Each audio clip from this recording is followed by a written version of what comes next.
তো কালকে ছিল হচ্ছে ওই গণ অধিকার পরিষদে ওদের একটা মিটিং ছিল নূরের উপরে হামলার ইয়েতে কীভাবে কী করা যায়, এই জন্য বিভিন্ন রাজনৈতিক দলগুলোকে ওরা ডাকছিল আর কি। 22টা দল উপস্থিত ছিলাম, কথাবার্তা হয়েছে। হওয়াটার পরে একটা পর্যায়ে বললো যে ভাই নিচে সাংবাদিকরা আসছে একটু প্রেস কথা বলার জন্য আর কি। তো আমার চলছে, তো নিচে গেলাম, নিচে কথাবার্তা হলো। হওয়ার পরে বাইরে এসে আমি রাস্তা পার হতে যাচ্ছি, ওই পাশে হচ্ছে আমার জাগপর অফিসটা, আজিজ সুপার মার্কেটের পাশেই আমার জাগপর অফিসে। তো ওখানে যাবো, আমাদের কয়েকজন ছিল ছেলেগুলো, ওদের বললাম যে তোমরা অফিসে যে বসো, আমার একটা মেহমান আসবে, তাকে আমি নিয়ে আসতেছি। ইতিমধ্যে এই পারি 4-5 জন এসে আমাকে অন্যভাবে ধরে টানা হেঁচড়ায়, আমাদের সঙ্গে যেতে হবে, কী করবি না অন্যরকম একটা আওয়াজ করে আমার উপরে হামলা শুরু করে দিল আর কি। কোনো আর কথাবার্তা না বলে হামলা শুরু করে দেবো। একটা ফালাই দিল, ফালাই দেওয়ার চা পাতি না কী দিয়ে একটা কূপ দিল এখানে, হ্যাঁ, পা কেটে ফেলাই তো হাঁটতে জন্য না পারে আর। হ্যাঁ, এই কথা বলার পরে তখন দেখি যে এলোপাতারিভাবে আমাকে মার শুরু করছে। তখন আমি মনে করলাম যে আমাকে বোধহয় শেষ করে দেবে। তখন আমি চিৎকার করে বললাম যে ভাই আমাকে বাঁচো, তোমার সবাই কে কোথায় আসো, আমাকে একটু বাঁচাও। তারপরে যখনই হচ্ছে তখন আমি বললাম যে এখানে কি একটা ছাত্র দল বা যুব দলের কেউ কি নাই, আমাকে ভাই বাঁচাও। এটা বলার পরে ছেলেবেলেগুলো সমকে দাঁড়ালো, এই লুতুরেকে মারতেছে, এই লুতুরে জাকপা করে। এটা বলার পরে আসার পর আমাকে ধরছে, ইতিমধ্যে এরা সরে গেছে আর কি।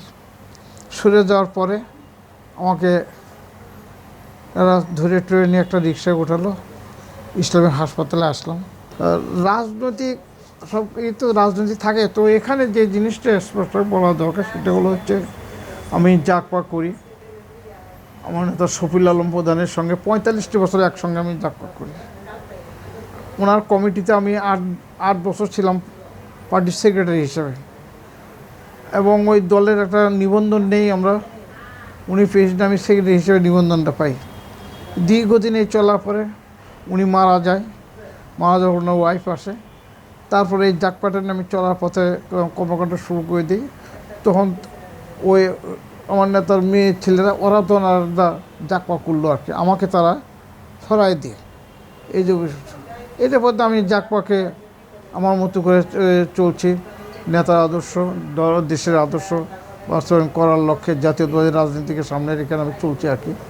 চলা একটা পর্যায়ে হয়তোবা ওদের ভিতরে এই জিজ্ঞাসাটা কাজ করতেছে, আমার বাবার পৈতৃক সম্পত্তি আমরা দেখব, অন্যরা কেন করবে। এতেই মনে হয় কালকে ওদেরই একজনকে আমি দেখছি, এবং সন্ত্রাসে আরও অনেককে দেখছি তারা আমার হামলা করতে। আমি মনে করি যে এটা একটা আগামী দিনে যে নির্বাচন, আগামী দিনে যে মানুষ যে গণতন্ত্র প্রতিষ্ঠা করার জন্য যে চিন্তাভাবনা করছে, এটাকে অন্য পথে পরিচালিত করার জন্য একটা কারোর দ্বারা পরিচালিত হয়ে এই কাজটি করছে বলে আমি মনে করি আর কি।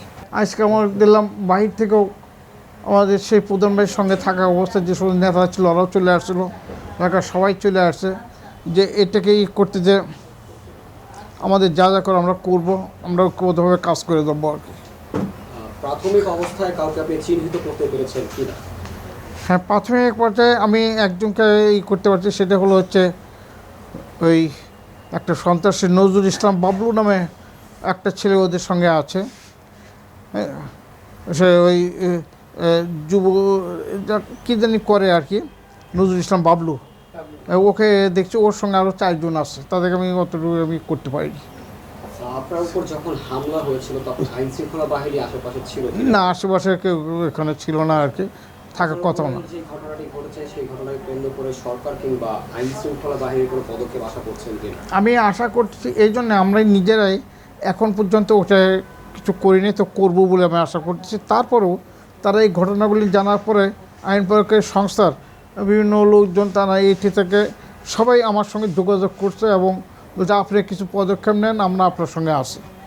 আপনি কি এখন পর্যন্ত থানায় যোগাযোগ করেছেন বা কিংবা কোনো ধরনের? আচ্ছা, আমার তরফ থেকে আমি করিনি, কিন্তু তারা আলটিমেটলি কেমন করে জেনে তারা রাত্রে প্রায় 6-7 বার তারা আসছে, করছে, আপনি বলেন আমরা এটা সব ব্যবস্থা নিব আর কি। তো আমি এখনও সুনিশ্চিত মামলা আমি করিনি আর কি, তবে এগুলোর পদক্ষেপ নেওয়ার জন্য প্রস্তুতি নিতেছি। পদক্ষেপ নেওয়ার জন্য প্রস্তুতি নিতেছি।